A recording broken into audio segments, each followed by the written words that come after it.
Bismillahirrahmanirrahim. Assalamualaikum warahmatullahi wabarakatuh.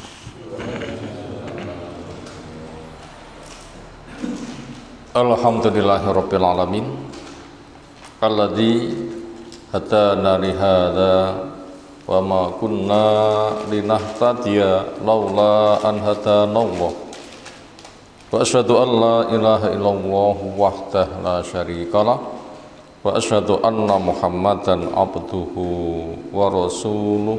Allahumma shalli ala Muhammad wa ala alihi wa ashabihi wa man tabi'ahum bi ihsanin ila yaumiddin. Ya ayyuhalladzina amanu taqullaha haqqa tuqatih wa la tamutunna illa wa antum muslimun wa ba'du. Fa inna asdaqal hadisi kitabullah wa khairal hadi hadi Muhammadin sallallahu alaihi wasallam wa syarrul umuri muhdatsatuha fa inna kulla muhdatsatin bid'ah wa kulla bid'atin dhalalah wa kulla dhalalatin finnar. Ayyuhal ikhwah akraman subhanahu wa ta'ala, insyaallah kita lanjutkan menjakiti mengkaji kitab Wasiyatu Al-Imami Asy-Syafi'i rahimahullahu ta'ala.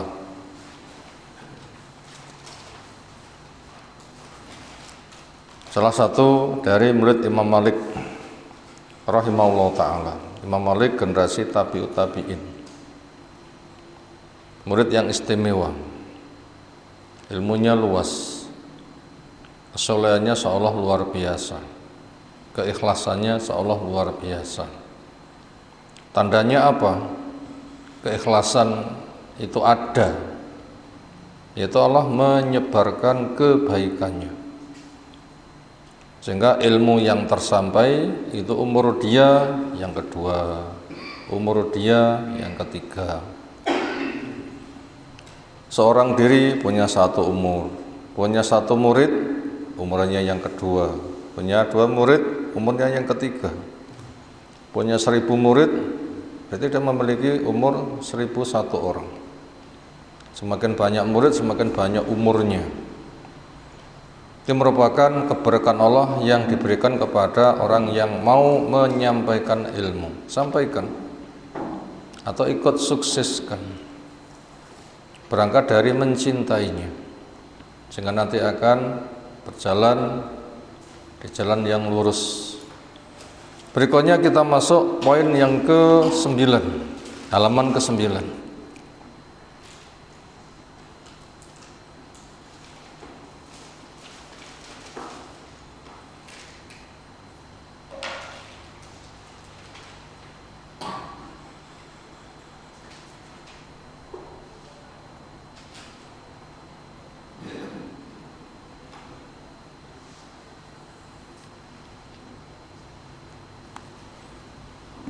Qala mu'allif rahimahullah ta'ala, thumma kemudian ausa Imam Syafi'i memberikan wasiat. Ini masih muqaddimah, belum pada himpunan wasiatnya. Bima dengan wasiat yang yakhussuhu Imam Syafi'i menghususkannya. Indal ikhtidhar, ketika orang pada kondisi detik-detik akhir mau meninggalkan dunia untuk masuk gerbang di akhirat. Yang sedang ikhtidhar terkhusus Imam Syafi'i sendiri, dan siapapun punya jatah untuk ikhtidhar. Apa tadi mana ikhtidhar? Detik-detik akhir hendak ia tinggalkan dunia, masuk gerbang ke alam berikutnya. Butuhkah kondisi seperti itu orang menjaga wasiat? Butuh. Pertama, karena pentingnya wasiat. Yang kedua, penetapan nilai. Minimal ada dua sebab ketika ikhtidhar orang memegang wasiat. Pertama, pentingnya wasiat.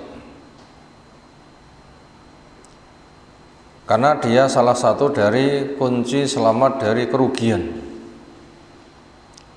Yang Allah bersumpah dengan wal asr innal insana lafi khusr illal ladzina amanu wa amilus solihati wa tawasaw bil haqqi wa tawasaw bis sabri. Tawasaw bil haqq, tawasaw bis sabri termasuk jenis amal soleh. Di depan sudah disebutkan amal soleh.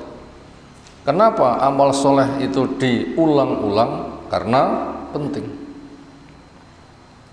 Karena penting.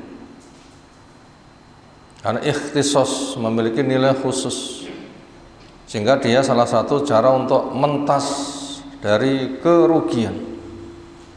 Cara mentas dari kerugian. Yang kedua, dikala ikhtidhar butuh memegang wasiat karena di situ ditetapkan hasil dari perilakunya. Karena innamal a'malu bi khawatimiha, nilai amal keputusannya seperti apa nanti nilainya itu pada ujung akhir. Maka sebelumnya persiapan terus tidak pernah berhenti. Kalau anak-anak sekolah mungkin diberikan waktu persiapan khusus sehari 2 hari. Tetapi untuk taruhan nasib surga neraka itu kesempatan bersiapnya lebih luas. Lebih luas. Yaitu sehari semalam yang berulang-ulang. Berulangnya menjadi bulan, berulangnya menjadi tahun, atau berulangnya menjadi puluh tahun. Sehingga ketika dihitung 60, 70 sekitar itu. Juga ada yang 100 bahkan lebih, tetapi jarang, rata-rata 60, 70. Itu waktu persiapan. Hasilnya supaya maksimal. Ini pentingnya wasiat di kala ikhtidhar. Tujuannya untuk menggapai husnul khotimah, penutup yang baik. Tujuannya untuk menggapai husnul khotimah, keputusan akhir penutup kehidupan yang baik. Karena husnul khotimah sesuatu yang diperintahkan. Ada yang tanya, beri saya wasiat, ringkes saja, gak usah berpanjang, hanya kepadamu saya meminta, karena itu sebagai ahli ilmu. Maka wasiatnya adalah kul amantu billah tsumma istaqim. Katakan saya iman kepada Allah, berarti bertauhid, lalu wujudkan dengan ketaatan, jaga sampai mati. Yang fadilahnya adalah ketika mati dengan husnul khotimah, yang nunggui supaya membantu untuk husnul khotimah. Karena yang nunggu diperintah lakinu mautakum la ilaha illallah. Orang yang akan mati di antara kamu bimbingen supaya dia berucap la ilaha illallah. Itu butuh persiapan. Lain enggak persiapan enggak iso. Karena kulun ya'malu ala syakilatih, masing-masing orang berbuat sebagaimana kebiasaan. Makanya butuh dibiasakan sehingga menjadi gerak refleksi yang mendarah mendaging, sehingga nanti akan menjelma pada dirinya. Karena ada orang itu dibimbing ucapkan la ilaha illallah, maunya mengucapkan tapi mulut awal, apa bahasa lain, keluh, apa bahasa lain, karpe sir, tapi kenyataannya gak iso. Kaya wong lindur dikejar anjing, timbang-bengok pengen mlayu, begitu sobah jebule ceblok kelambing. Andaikan anjingnya itu betul malah diterkam. Kenapa? Kesekaruan kelengeri, ya kan? Itu keluh, itu tidak bisa. Makanya butuh dilatih. Karena Allah telah memberikan penandasan, yusabbitu Allahul ladzina amanu bil qaulis sabit fil hayatid dunya wa fil akhirah. Allah akan mengokohkan kepada orang yang beriman dengan keimanan. Jadi yang dikokohkannya itu yang beriman dengan keimanan, karena semuanya itu berproses. Sesat distempel, dikunci mati, tidak serta merta langsung dikunci mati, lahir sesat, enggak, itu berproses. Satu noda mengotori hati, hitam, nggak mau tobat, tambah hitamnya semakin bertambah, akhirnya bek. Nah, disitulah dikunci mati. Hidayah pun juga demikian. Maka sebagaimana iman itu kurangnya sehelai demi sehelai, bertambahnya juga sehelai demi sehelai, urwatan. Maka itu waktu yang ada itu merupakan waktu persiapan. Harapannya nanti sempurna. Harapannya sempurna. Sehingga fadilahnya mangkana akhiru kalamihi la ilaha illallah dakhala jannah, siapa ucapan terakhirnya dengan la ilaha illallah masuk surga. Proses pencabutan nyawa pun juga dimudahkan. Sebagaimana Allah menjelaskan, innalladzina qalu rabbuna Allah tsumma istaqamu tatanazzalu alaihimul malaikatu alla takhafu wa la tahzanu wa abshiru bil jannatin lati kuntum tu'atun nahnu aulikum fid dunya wal akhirah. Orang yang punya prinsip Allah Rabbku, berarti bertauhid dengan la ilaha illallah, tidak ada yang diibadai dengan benar kecuali hanya Allah. Rahmat bertumbuh kepada Allah dengan cara Allah. Ikhlas, berittiba. Semastaqamu, kemudian mereka amalkan, lalu ia jaga pengamalannya sampai mati. Karena perintah Allah, wa'bud rabbaka hatta ya'tiyakal yakin, sembahlah Allah sampai kamu didatangi kematian. Fadilahnya apa? Tatanazzalu alaihimul malaikatu, malaikat berduyun turun sejauh mata memandang. Untuk mukmin secerah matahari, bawa kafan surga, minyak wangi surga. Malaikat maut duduk di samping kepala sambil mengatakan, Allah takhafu wa la tahzanu, gak usah takut, gak usah susah, gembira dengan surga yang kamu dijanji. Saya mitramu, menolong kamu dunia maupun akhiratmu. Makanya kita minta semoga mati kita mati yang istiqomah dengan husnul khotimah. Itu fadilahnya sangat besar, dan itu akan kita segera mati. Mati tanpa tasik dawa. Wah, aku cek enom cek suwi, siapa bilang aku tua endang, ya mesti. Makanya umur panjang itu bukan berapa, tapi masih hidup itu umur panjang. Makanya mumpung masih hidup berarti masih panjang, segera diisi. Karena pesan Nabi SAW, ta'aruf ilallah firroha ya'rafka fisyiddah, kenalilah Allah di waktu longgarmu. Jadi kita itu longgar fungsinya untuk mengenali Allah. Ta'aruf itu wazan ta'allama, kerja keras mencari. Ta'allama cari ilmu, ta'arafa cari pengenalan, tazawwada cari bekal. Perintahnya ta'aruf, kerja keras untuk mencari, itu produktif. Di waktu longgarmu gunakan untuk pencarian. Bila waktu longgar maksimal untuk itu, waktu susah nanti akan dikenali oleh Allah. Nabung, nanti akan betok. Itu butuhnya orang menjaga kondisi ikhtidur, adanya wasiat. Imam Syafi'i memberikan wasiat khusus berkaitan masalah ikhtidur. Wa zakkarahum, dan Imam Syafi'i mengingatkan mereka bima yakhfa anhum, dengan sesuatu yang sering tertutup dari manusia. Min ta'ahudi asyaribi wal atfar, memperhatikan kumis dan kuku.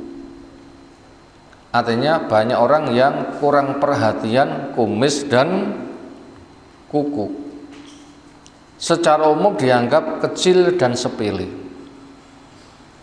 Tapi secara nilai hukum itu perkara besar. Nopo perkara di masyarakat dianggap cilik ning asline gede nopo?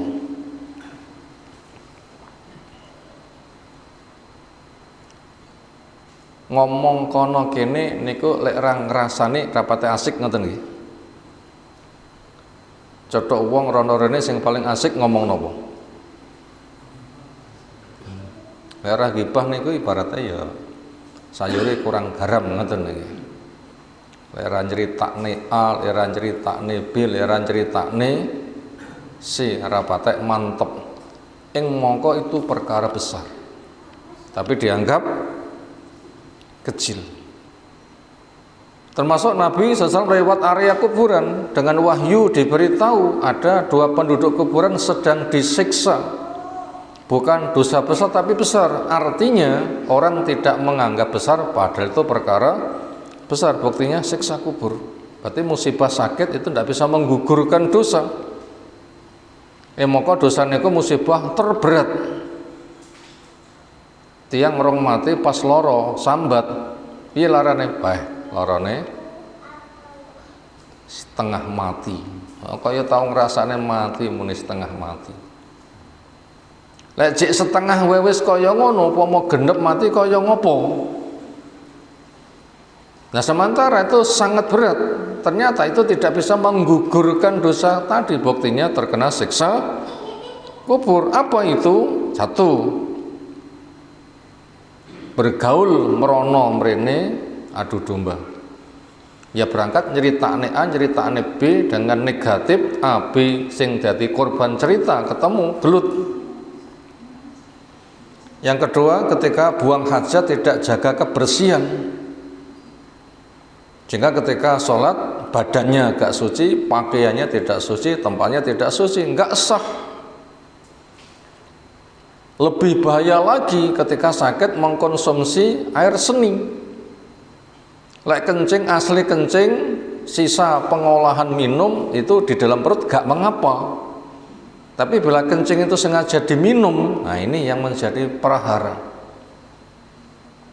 Podo-podo najis nang jero weteng, ning sebabnya benten. Lek kencingnya sendiri, ini kan cuma limbah itu terpaksa ada. Itu dikatakan najis bila keluar, ketika masih di dalam itu enggak mengapa. Tetapi apabila barang yang diminum ini beda hukumnya, walaupun podo-podo nang jero weteng. Ada sebuah ancaman, ayyumal lahmin nabatan min suhtin fannaru aula biha, mana-mana daging tumbuhnya kok dari yang suhat, haram, najis, neraka. Lek ngresiki najis wonten jaba gampang, grojogi teko soke. Lek ngresiki najis kencing diminum terus mung carane.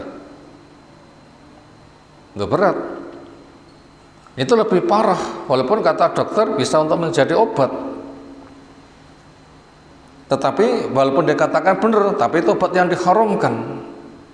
Karena beruang-beruang berobat nggak semata berobat, nggak semata sembuh, tetapi memilih obat yang halal, tidak boleh yang haram. Semisal golek duit, sing penting duit napa nggih mikir goleke.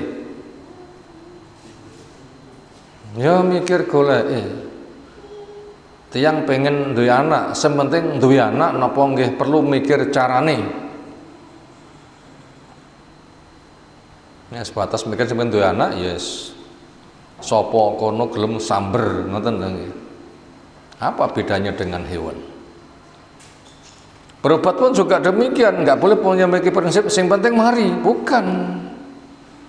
Karena kesembuhan itu ada dua sebab, sembuh lewat cara halal, sembuh lewat cara haram. Dan bagaimana membersihkannya? Itu perkara yang di masyarakat dianggap enteng, tetapi itu perkara berat. Di sini ada perkara yang dianggap enteng tapi itu berat. Apa? Ta'ahudis syarib wal atfar. Memperhatikan kumis dan kuku. Memperhatikan apa? Kumis dan kuku. Artinya apa? Kumis, kuku termasuk objek dari syariat sunanul fitrah. Berikutnya kita baca hadis yang cerita tentang sunanul fitrah. Sudah saya kirim di grup Masjid Sholihin. Di situ seolah akan kita baca hadisnya. Kan kita baca hadisnya. An Aisyata, dari Bu Aisyah radhiyallahu anha. Qalan Nabiyyu, bersabda Nabiullah Muhammad sallallahu alaihi wasallam. Asrun minal fitrah, 10 dari tuntunan kesucian. Hadis yang lain 5. Di sini 10. 5 bagian dari 10. 5 bukan pembatasan. Apa itu? Qasus syaribi, memangkas kumis. Kumis dipotong, bukan dicabut. Dipotong berapa ukurannya, tersisa berapa nggak ditetapkan. Yang penting namanya dipotong. Dipotong masih panjangnya maksimal berapa senti. Terus dipotong tapi masih tersisa panjang berapa panjangnya. Tidak menutupi bibir. Dipotong rantai jik iso dawa tapi bibirnya sudah tampak. Kenapa? Lek bibir ketutupan, nah badai makan minum ya beresiko. Lek bibir dipun tutup, mangke badai mesem ya ora ketok. Panggih ngoten to nggih. Bahasa itu semisal repot menggila. Apabila lebih pendek, mepet ya boleh, tapi bukan khalaq. Khalaq niku napa? Khalaq niku damel pemes. Damel pemes, sehingga tidak tersisa belas di demok niku enggak nek cekrike. Niku lek khalaq, berarti kosun itu dipotong. Nah, itu didemok jek enek cekrike. Sifatipun ngoten. Napa hikmah cekrik? Ya nggih bedane lanang wedok. Dan juga ada hikmah-hikmah yang lain. Secara pribadi mungkin yang paham memahami. Ternyata itu malah dipiara, berpanjang tidak dipotong. Padahal tuntunannya adalah kumis dipangkas. Perhatikan. Kenapa? Ini tuntunan kesucian. Ujian ketundukan. Aja malah wadati wong sing terbalik.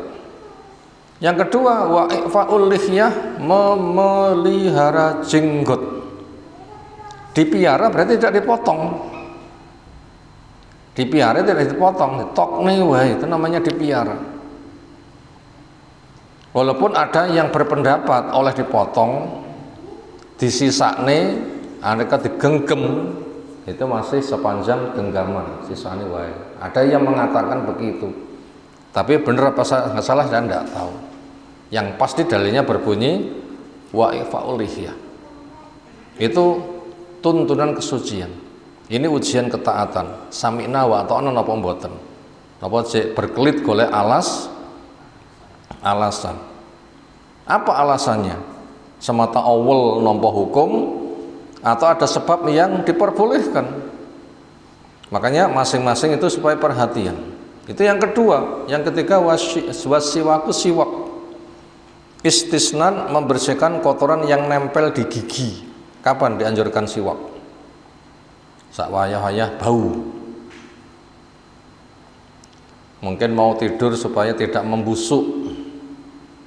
Bapak lek nganti membusuk, terpaksa keluar air ketika tidur, napa basa Jawane? Berair ngoten mawon dong. Kan malah mambu lho nggih. Napa malah badhe sare ngemut permen urung entek kayak ngiler pisan, kerek semut terus pundi. Mengke sawal bantale malah gampang jamur, mana beresiko. Karena ada tuntunan wudhu mau tidur dan dituntunkan siwak sebelum wudhu, maka sebelum tidur itu siwakan. Berikutnya sebelum wudhu, berikutnya sebelum sholat, berikutnya sebelum baca Quran, berikutnya sebelum ketemu dengan keluarga, lama meninggalkan rumah, ketika pulang siwak dulu. Andaikan kangen, peluk cium, itu nanti keluarganya gak gebres-gebres, ambunnya gak karuan. Makanya Nabi SAW ketika safar lama, ketika pulang tidak njujuk omah, jujuk teng pundi? Teng masjid. Jujuk ke masjid, hikmahnya besar, itu siwak.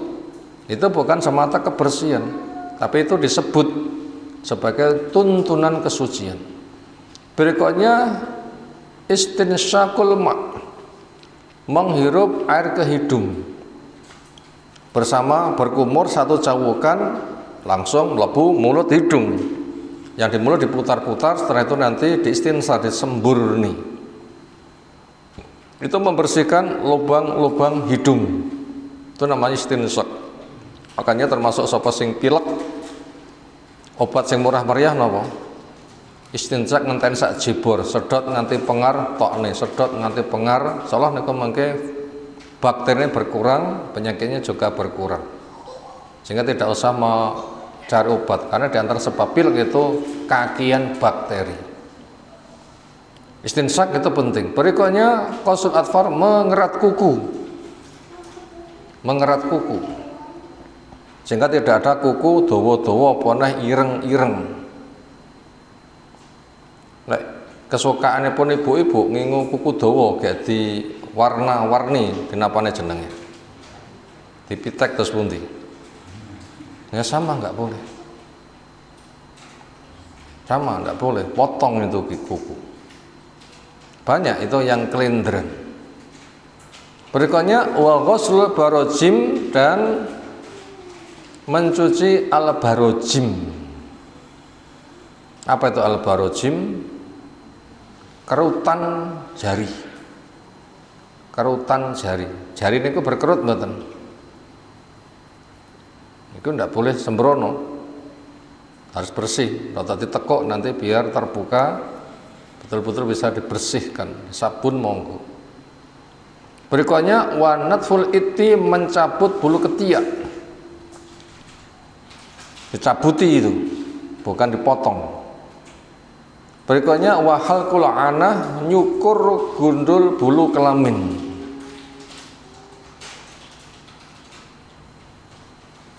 Berikutnya wa antiqasul ma, punya mana al istinja.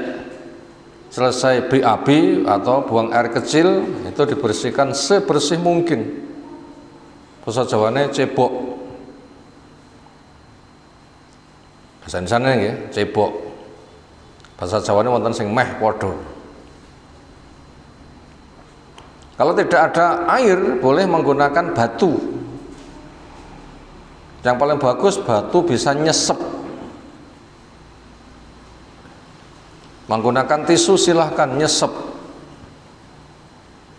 Nenek sawah sing paling penak pas kering niku ndamel lungko, gampang nyesep. Itu jumlahnya 3. Pertama, menghilangkan kotoran tebal. Kedua, lebih membersihkan. Yang ketiga, total bersihnya. Nggak boleh menggunakan tulang, nggak boleh menggunakan kotoran binatang. Karena tulang itu buat jin daging, tulang full daging. Tulang buat jin itu full daging. Kemudian kotoran hewan buat jin itu adalah makanan binatang ternaknya jin. Maka jangan sampai makanannya jin dikotori. Jangan sampai hewannya jin itu makan berak. Karena binatang makan berak itu namanya jalalah, haram. WC gandeng kolam, begitu metu langsung tinggi sarapan pagi iwak-iwak, bersarapan diciduk, dibeteti, itu seperti haram.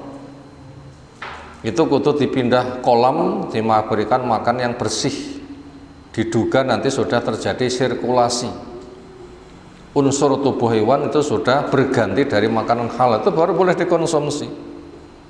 Nek bedino dipasok dari WC langsung diambil dikonsumsi, niku jenenge napa? Jalalah. Napa niku hukume haram. Kita sumerap bedino pitik ra tau dipakan ning wareg-wareg teng pundi? WC belum. Wonten. Itu tidak boleh itu pitik langsung dibeleh. Kudu di kandang dhisik selama seminggu misal. Pakannya jelas halal. Kambing-kambing di padang pasir itu juga makanannya peyek nopo. Berarti yang BAB kan malah kering toh nggih. Ini dadi panganannya kewan-kewan ngoten niku. Itu harus dikarantina dulu. Harus dikarantina dulu. Itu jelas penting buat kita semuanya. Berkata masalah istinja, itu hukumnya gitu luas. Berikutnya yang terakhir adalah al-madmatatu berkumur-kumur. Itu tadi perkara yang agama menganggap penting, tapi banyak orang yang kurang peduli. Makanya Imam Syafi'i mewasiatkan perhatikan itu. Karena dosa besar itu bukan hakikat dosa, itu kelas kakap. Kecil bisa jadi besar, napa sebabnya? Tasahul, menganggap remeh. Paling tak wudhone gogrok, nah ini bahaya. Dosanya mesti, tobatnya durung, amal solehnya belum tentu diterima, tapi dia punya perasaan sudah beres. Maka itu perhatikan. Wabima yufidu antakuna al janazatu wabima yufidu dan berbagai macam wasiat yang bermanfaat. Tujuannya apa? Wasiat itu disampaikan antakuna supaya ada al janazatu si jenazah ala sunnati khotaho ala sunnati khotamil mursalin, supaya jenazah itu berada di sunnah. Busana punya mana jalan. Kenapa mana sunnah? At-tariqah al-maslukah, jalan yang dilewati. Sunnahnya Rasul, jalannya Rasul. Supaya sunnah jenazah itu berada di atas jalan penutupnya para Rasul. Sinten? Penutupnya para Rasul, Nabi kita, khatamul anbiya wal mursalin. Maka itu diwasiatkan seperti itu. Makanya dosa besar kita ulang bukan semata zat dosa itu besar. Walau secara nilai hukum itu dosa kecil, tapi ada sikap meremehkan itu berubah menjadi besar, karena besar berasal dari yang kecil. Meremehkan berarti nggak tobat, akhirnya bertambah-tambah, sehingga tidak ada rasa benci, makanya bertambahnya itu mudah. Nggak ada tobat, nah, bertambahnya itu mudah. Bahkan ada rasa bangga, bertambahnya mudah, gitu kan? Makanya jangan meremehkan dosa. Kenapa? Karena hisab yang Allah kerjakan itu sangat teliti. Penting dalilnya minimal 2. Pertama, manukisha udziba, sapa sing dihisab njelimet hancur. Gimana bentuk njelimet? Itu tidak mahfur, tidak ditutup. Sampai sebiji dzarrah nanti akan dituntut. Putih dalilnya. Amay ya'mal misqala dzarratin syarran yarah. Walaupun sebiji sawi jelek nanti akan dihisab. Ini memberitahu kepada kita tidak boleh untuk meremehkan. Makanya perkara yang sering diremehkan berkaitan kumis, berkaitan jenggot, berkaitan ngatur rambut, ini jangan dianggap kecil. Bila Allah sudah sebut itu besar, Rasul sebut itu besar. Maknanya seperti itu. Itu diantara wasiat yang dimasukkan di dalam kata pengantar buku ini. Berikutnya, wa kanat haqqan, adalah wasiat Imam Syafi'i adalah hak. Wasiatan jamiatan, wasiat ini bersifat menyeluruh. Ini kita diberitahu wasiat-wasiat yang akan kita baca nanti itu hak bersifat menyeluruh. Yantafi'u biha, bisa mengambil manfaat dengan wasiat ini ahlul ilmi, orang yang semangat cari ilmu. Bukan sebatas datang, tetapi punya semangat, memang pengen ngerti. Watul labi, dan para pencarinya, al-muqtadiin, walaupun mereka masih kelas dasar. Kaifa la, bagaimana ini tidak penting? Bahaya sementara wasiat ini taqridun min alimin jalilin. Wasiat merupakan takrid, sesuatu yang keluar min alimin jalilin, dari ahli ilmu yang sangat mulia. Imam Syafi'i niku sebatas ustadz biasa apa ustadz kelas hebat? Ustadz kelas hebat, internasional, punya kewenangan berfatwa karena kemampuannya, kesunahannya. Quran jelas dihafalkan, hadis dihafalkan, bahasa Arab paling fasih. Berguru kepada ulama generasi tabi'ut tabi'in, punya karya besar yang monumental, punya murid-murid yang luar biasa. Imam Ahmad masih menurunkan, Imam Bukhari, Imam Muslim. Ini nasihat penting ini, bukan sebatas wasiat pendapat, bukan, tapi dari ilmu yang mendalam. Contoh kedalaman Imam Syafi'i sering contoh kita angkat, yaitu hadis yang seolah itu orang nggak bisa ngambil manfaat, tetapi Imam Syafi'i sempat menelaah satu hadis semalam. Wudunya subuh melu wudunya nisa, berarti nggak batal, nggak tidur. Satu hadis 1000 faidah. Kita mampu jejal, nggak ngentot sak jam seperti kira-kira. Ini semalaman nggak tidur, nggak batal. Ini kalau bukan orang karena punya kesungguhan, tidak mungkin. Akan kita bisa bayangkan, kok iso ya wong kaya ngono kuwi. Itu bila tidak semangat, itu nggak mungkin. Wongnya lek nggak semangat, gampang nopo? Gampang ngantuk. Mang menit kelakepan, ngoten nggih. Mang menit kelakepan. Tapi lek semangat, lali, bahasa Jawa nih, lali mangan, lali turu, niku bahasa Jawa niku lek semangat. Imam Syafi'i termasuk lali mangan, lali turu, semalaman nggak tidur. Ini betul-betul terjadi. Yang kita bayangkan, ya Allah, kok iso ya wong kaya ngono. Ini sebagai pembuktian sebagai imam yang jalil. Bila kita belum pernah bisa menyaingi, hormatilah. Bila kita belum bisa menyaingi, hormatilah, akui akan kebesarannya. Ini penting nasihat ini. Wa kama qala syair, sebagaimana berkata para penyair, an-nushu yahlu in ata min arasyidin. An-nusu, nasihat itu yahlu, rasane manis.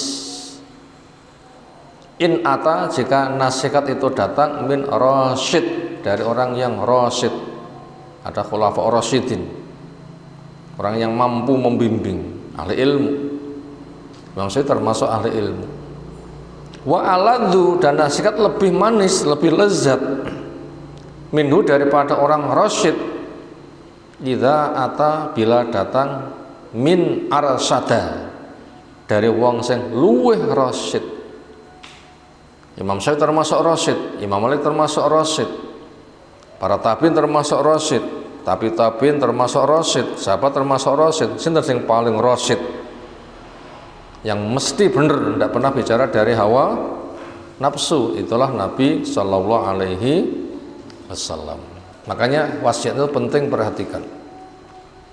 Waqad ittoroba, pernah terjadi kegoncangan, kebingungan atau keraguan anasun manusia fi isbati hadhil wasiyati, di dalam mengokohkan wasiat ini. Berarti manusia pernah terjadi kebimbangan, betulkah ini wasiat Imam Syafi'i? Gek engkau duduk. Imam Asy-Syafi'i rahimahullah taala. Ada orang yang membimbangkan, apa bahasa lain, mempertanyakan. Akhirnya pun butuh dijajaki, tenan apa ora? Nanti pun jajaki tiyang napa dereng? Nek pitik diabar ngoten nggih. Jejal dhisik, piye tarunge, enggak diduga tok. Ditanting. Ada orang yang masih meragukan. Wa nahnu sementara kami nu'akitu menguatkan anah sesungguhnya wasiat ini memang betul-betul wasiatnya Imam Syafi'i rahimahullah ta'ala li murid karena beberapa perkara minha berikut ini. 1, 2, 3. Pindah ke halaman berikutnya 4, 5 sampai habis di halaman 12 enggak kita baca. Kesimpulannya kata penulis beberapa halaman sebagai pengokoh ini betul-betul wasiatnya Imam Syafi'i. Itu hujah-hujahnya. Berikutnya kita masuk pada halaman yang ke-13.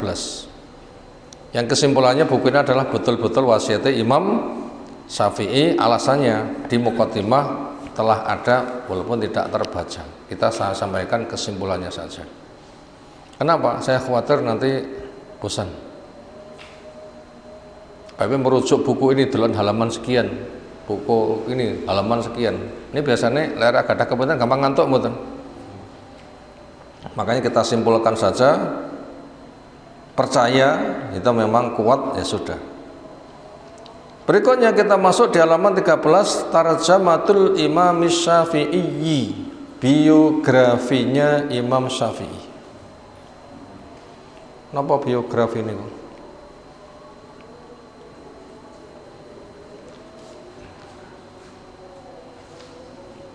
Nanti yang pada rabi CV ini kan apa jenenge?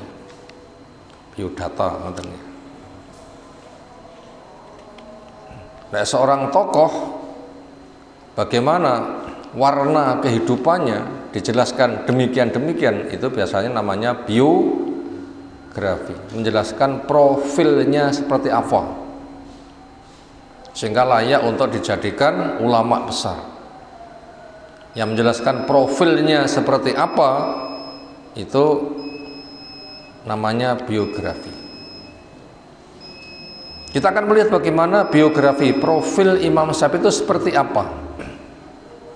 Diawali dengan nama, nasab, usapaya pencarian ilmu, sikap terhadap ilmu yang ia cari, manhajnya, guru-gurunya, murid-muridnya, kiprah dakwahnya, karya tulisnya. Nah, biasanya biografi itu cerita seperti hal-hal yang demikian. Kita ansur mengenal biografi Imam Syafi'i.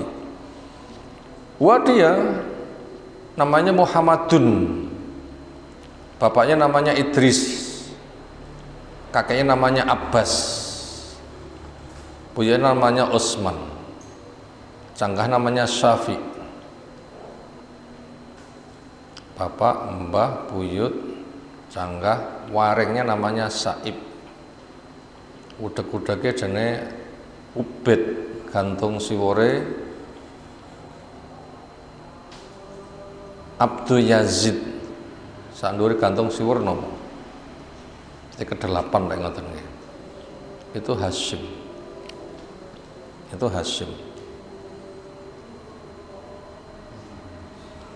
ke sana. Berarti kalau gitu dari Hasyim itu turun ke bawah itu 8. Itu ada catatan nomor 1. Siapa Hasyim? Wahuna, dan di sini yaltaqa ketemu nasabnya Imam Syafi'i ma'a nasabi Sayyidina Muhammadin, bersama nasab pemimpin kita Nabi Muhammad SAW itu berada di Hasyim. Dan Nabi kita terus putih Muhammad, bapaknya Abdullah, mbae Abdul Muthalib, buyute, Mbah Buyut, baru Hasyim. Hasyim, Abdul Muthalib, Abdullah, Nabi kita 4. Tapi Imam Syafi'i 8.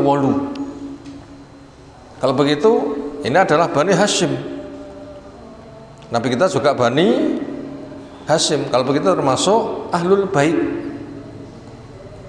atau Habib asli niki. Niki Habib asli niki. Jelas Habib yang mboten asli. Sinten Habib mboten asli? Tukoh. Ngene Habib jamaah habaib ning prilakune malah hancur-hancuran. Malah ngrebut bojone wong. Terus Habib capopo dan sebagainya. Itu ketemu di Hasyim. Ini betul-betul Ahlul Bait. Betul-betul Ahlul Bait. Makanya Imam Syafi'i di Bani Abbasiyah yang dipimpin oleh Harun ar-Rasyid ketika sudah kenal, Masya Allah, akrabnya luar biasa. Bahkan menjadi gurunya Harun ar-Rasyid, khalifah terbaik dari Bani Abbasiyah. Imam Syafi'i duduk di singgasana, Harun itu duduk di pelataran. Kenapa? Murid. Itu murid itu. Itu bangga dari Bani Hasyim, ada orang luar biasa. Itu enggak gemen-gemen lagi Imam Syafi'i kan? Itu nasabnya sudah jelas, ini nasabnya Imam Syafi'i, bisa dilacak dan ini disepakati oleh kaum muslimin. Bukan nasab sing cek kabur tak tes DNA bareng. Ini enggak usah tes DNA lagi, sudah menjadi ijma' kaum muslimin. Beliau adalah seorang imam, alimul asri, seorang alim di masa itu.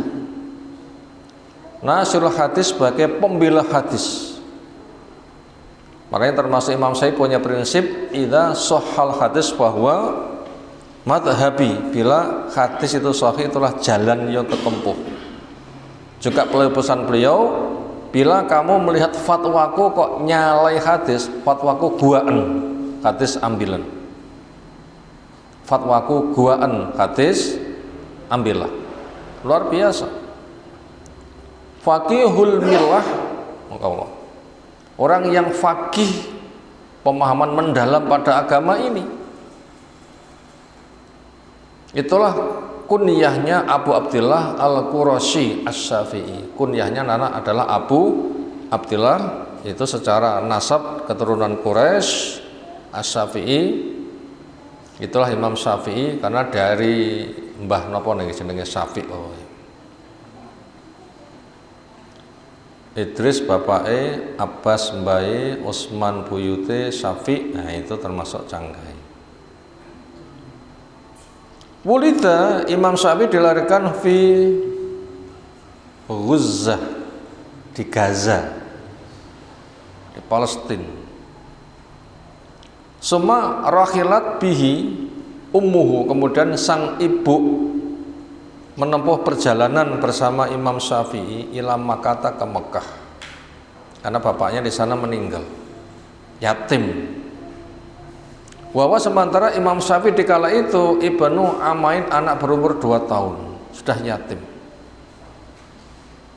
Maka ada beberapa tokoh hebat itu yatim. Sinten? Tokoh hebat, terhebat, status nasabnya ditinggal mati orang tua sejak dari kecil, sinten? Yatim, jadi tokoh terhebat Nabi kita. Nabi kita. Berarti kalau begitu tumbuh bersama ibunya. Dan seringnya tokoh hebat itu bisa dilihat siapa pendamping di belakangnya. Ada perempuan hebat itu biasanya juga akan memunculkan tokoh hebat. Tapi bukan ketetapan. Kenapa? Karena kehebatan itu bukan Tuhan. Makna itu sering. Kan itu ada sebabnya. Fana Syafi'iyah, maka Imam Syafi'i tumbuh di Makkah. Fata'allama ar-ramya, belajar memanah. Wa lazimahu, sampai mahir. Hatta karena sampai ada Imam Syafi'i yusibu sebagai pemanah jitu.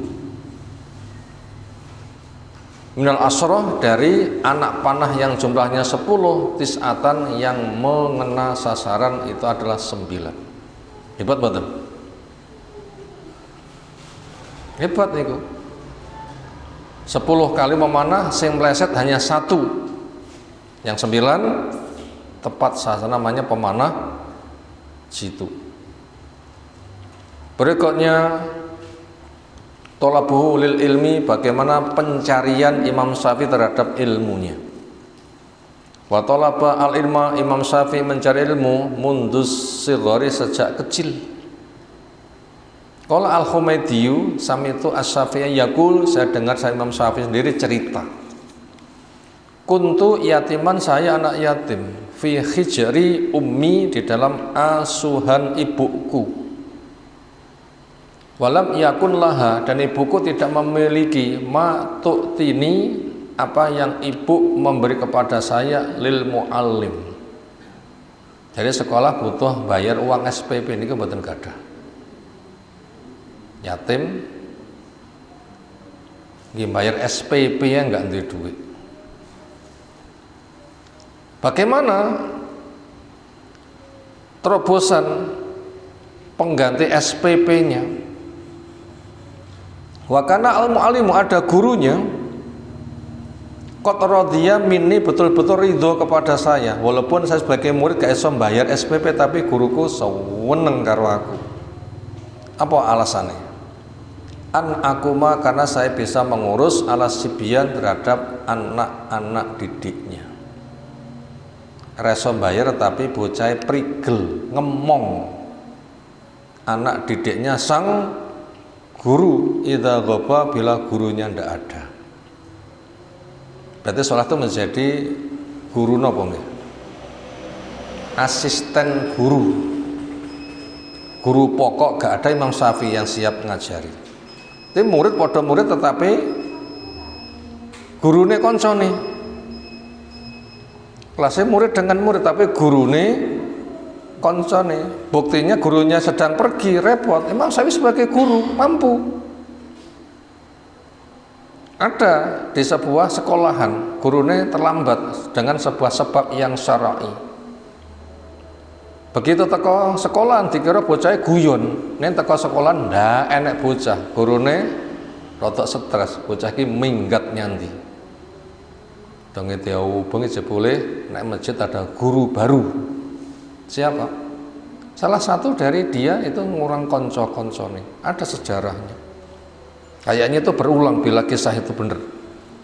Imam Syafi'i begitulah. Gurunya ndak ada, maka dia sebagai asisten guru, cilik iso ngulang koncone. Hebat kan? Hebat. Hebat sekali Imam Syafi'i. Makanya bila ada di antara kita kecilik duwe bawaan kayak begitu, itu harapan semoga nanti menjadi pemimpin masa depan. Inilah akan menjadi ganti, walaupun nggak iso bayar SPP, tetapi gurunya ridho. Kenapa? Dia menjadi asisten guru. Wa ukhafifu anhu, dan saya ringankan beban dari guruku. 5 baris Allah kita baca berikutnya. Hafizul Qur'ana, Imam Syafi'i sudah hafal Quran. Wa umru, semata umurnya 7 tahun. Allahu Akbar. Terus kemudian mikir hitung tahun iso ngapalne Quran itu. Luar biasa ini pendidikannya. Wa hafidha al-muwatta'a, dan hafal kitab muwatta'. Muwatta' itu Imam Malik. Himpunan hadis oleh Imam Malik Muwatta'. Buku gurunya. Bahwa Ibnu Asrin, anak berumur 10 itu sudah hafal hadis muwatta'. Itu pun dihafalkan hanya 9 hari. Bukunya pinjaman.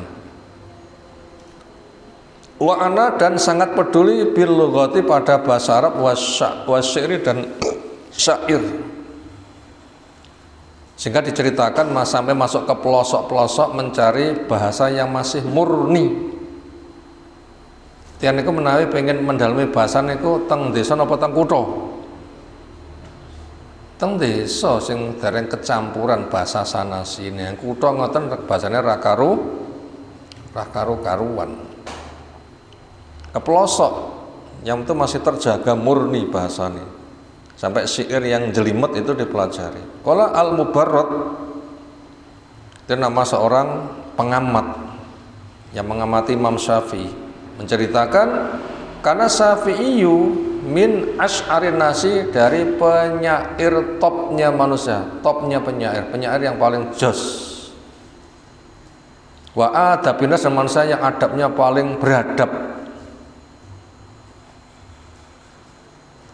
Wa a'rafim, dan paling kenalnya manusia bil qiraat, 7 macam bacaan Quran itu sampai 10. Waduha, waduhe, kan macam-macam bacaan nih. Imam Syafi'i menguasai aneka ragam bacaan Quran, luar biasa. Wa balagha, dan sampailah minih timamihi, diantara penjagaannya bil wakti. Imam Syafi'i itu sangat menjaga waktu. Khirson, amat sangat semangat alantifaibi, untuk mengambil waktu, sehingga tidak ada waktu yang sia-sia untuk Imam Syafi'i. Sangat diperhatikan, ngungkuli daripada orang yang punya prinsip waktu adalah uang. Apa bahasa Inggris sih? Jare time is money, ngoten nggih. Ini lebih penting lagi. Waktu di dalam Quran itu menggunakan bahasa sumpah, wal asri innal insana lafi khusrin. Dianggap penting daripada uang, itu tidak sepiro, mati uang nggak digowo. Sementara waktu akan ditanyakan nanti di padang mahsyar, waktu muntak nggih apa? Oh, itu lebih penting lagi kalau gitu. Sampai Allah itu bersumpah. Makanya kita wajib muhasabah. Waktuku entek tak nggih apa? Nganti aku sepuh sampai niki waktuku tak nggih apa? Pun nanti koreksi napa dereng? Nganti sepuh ini lho, waktuku tak nggih apa? Pun nanti napa dereng? Napa ngaji rantang mari-mari kengek delok TV ngoten nggih? Ah, karo-karuan nek ngono lho.